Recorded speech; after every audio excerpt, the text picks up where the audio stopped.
آخری حصہ جو میں جس کا کہنے والا تھا وہ یہ ہے کہ جو صورتحال پیدا ہو گئی جس کا میں نے بھی آپ سے تفصیل سے ذکر کیا پہلے 9 مئی کے بعد خاص طور پر اس وقت میرے لیے یہ ذاتی طور پر ممکن نہیں ہے کہ ان حالات کے اندر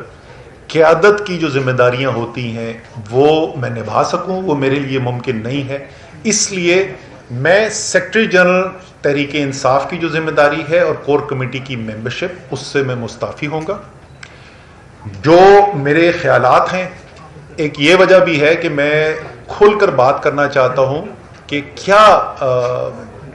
کرنے کی ضرورت ہے. میرے خیال میں اس وقت سب کو ہمیں کھل کر بات کرنی چاہیے، اور ظاہر ہے کہ جب آپ ایک اہم ترین عہدے کے اوپر بیٹھے ہوئے ہیں تو پھر یہ بنتا نہیں ہے کہ آپ اپنی کوئی انفرادی رائے جو ہے وہ الگ سے وہ دیں. تو اس لیے ان عہدوں سے میں مستعفی ہو رہا ہوں. باقی 17 مہینے گزرے میں سیکرٹری جنرل کی ذمہ داری میں نے نبھائی ہے، جس میں 13 مہینے سے زیادہ جو ہے وہ شاید تحریک انصاف کا مشکل ترین وقت تھا. اور میں دل سے شکریہ ادا کرنا چاہتا ہوں اور خراج تحسین پیش کرنا چاہتا ہوں تحریک انصاف کے ورکرز کو، لیڈرز کو، ٹکٹ ہولڈرز کو.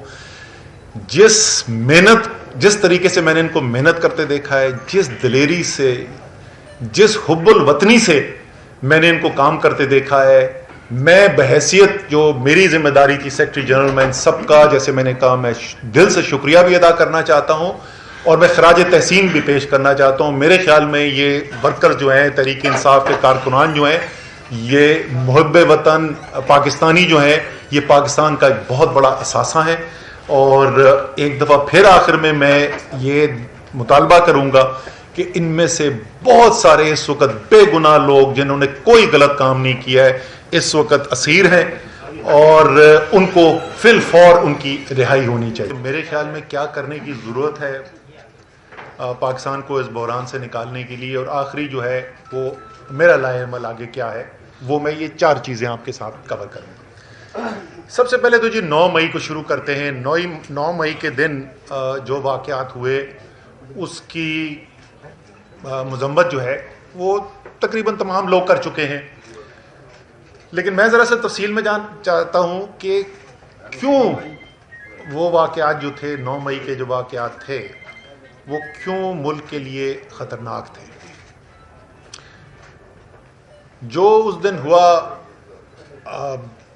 لوگوں کی جانیں گئیں، زخمی ہوئے لوگ، املاک تباہ و برباد ہوئیں، سرکاری بھی اور نجی بھی. لیکن شاید سب سے زیادہ جو اس دن خطرناک بات ہوئی کہ ایسی تنصیبات جن کا فوج سے تعلق تھا ان کے اوپر حملے کیے گئے. فوج کا پاکستان کے اندر کیا اس کی اہمیت ہے، میرے خیال میں اس کا سب سے اچھا تجزیہ عمران خان صاحب نے پیش کیا. اور خان صاحب نے جیسے اور ایک دفعہ نہیں ایک سے زیادہ دفعہ وہ کہہ چکے ہیں یہ بات کہ مسلم ممالک کی طرف اگر آپ نظر دوڑائیں پچھلے 15-20 سال کے اندر تو آپ دیکھیں گے کہ کس طریقے سے تباہی دیکھی گئی ہے مسلم دنیا کے اندر. اور خان صاحب نے ایک سے زیادہ دفعہ کہا ہے کہ اگر وہ نہ پاکستان میں ایک ڈسپلنڈ اور طاقتور فوج ہوتی تو شاید ہمیں بھی ویسے ہی حالات دیکھنے کو ملتے جیسے شام کے نظر آئے، جیسے عراق کے نظر آئے. اسی کے ساتھ ساتھ خان صاحب نے یہ بھی کہا کہ مجھ سے زیادہ پاکستان کو میرے فوج کی ضرورت ہے، بحیثیت وزیر اعظم کہا تھا یہی کنونشن سینٹر میں. تو ایک خاص فوج کی اہمیت ہے پاکستان کے اندر، اور ظاہر ہے فوج کی طاقت جو ہے صرف اس کی بندوقوں سے نہیں ہوتی. فوج کی طاقت جو ہے وہ جب قوم پیچھے کھڑی ہوتی ہے تو فوج کی طاقت بنتی ہے. اور اس دن جو مناظر دیکھنے کو ملے وہ نہ صرف قابل مذمت ہے بٹ ایک بہت بڑا لمحہ فکریہ ہے پاکستان کے لیے کہ کیوں ایسی صورتحال پیدا ہوئی. اور ظاہر ہے اس سے جو پیغام گیا ملک کے باہر وہ بھی انتہائی تشویشناک پیغام ہے. تو پہلے بھی اس کی بات کی جا چکی ہے.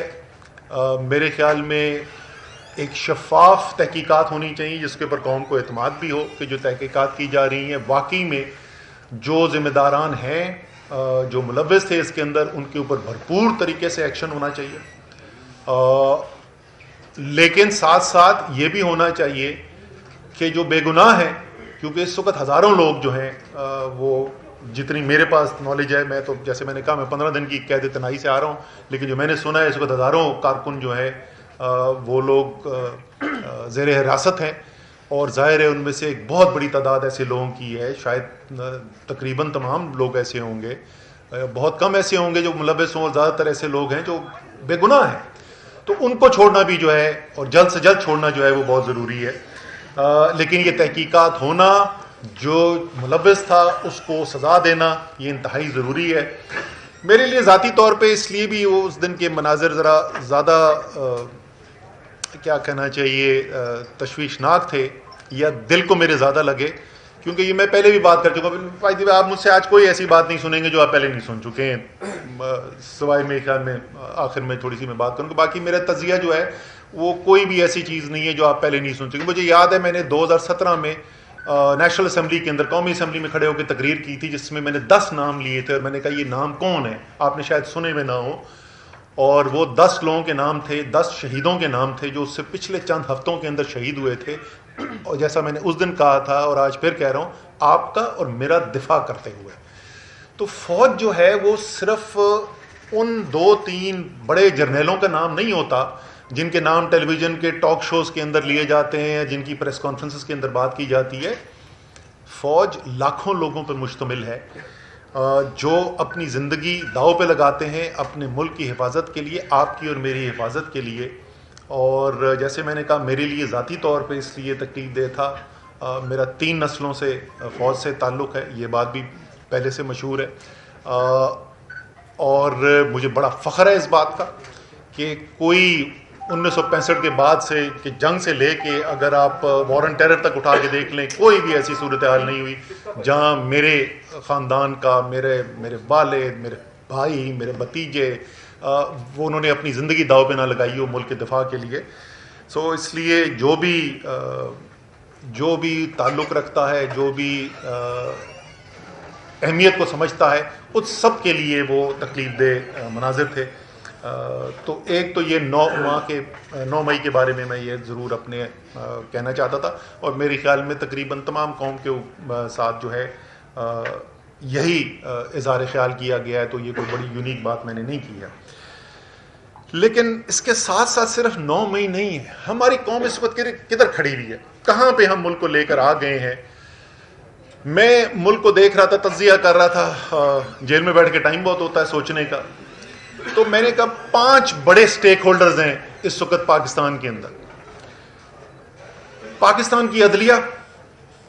اعلیٰ عدلیہ میں تقسیم ہوا ہے، سارا پاکستان دیکھ رہا ہے کہ عدلیہ تقسیم ہے، عدلیہ فیصلے کرتی ہے، عمل درآمد نہیں ہوتا۔ ایک عجیب و غریب صورتحال ہے کہ وہ عدلیہ جس کے بغیر آپ کی آئینی طرز حکومت ممکن نہیں ہے، جس کے بغیر جمہوریت ممکن نہیں ہے، اس عدلیہ کے آپس میں اختلافات پیدا ہوئے میں اور اس کے فیصلے جو ہیں زمین پہ امپلیمنٹ نہیں ہو رہے، یہ کتنی خطرناک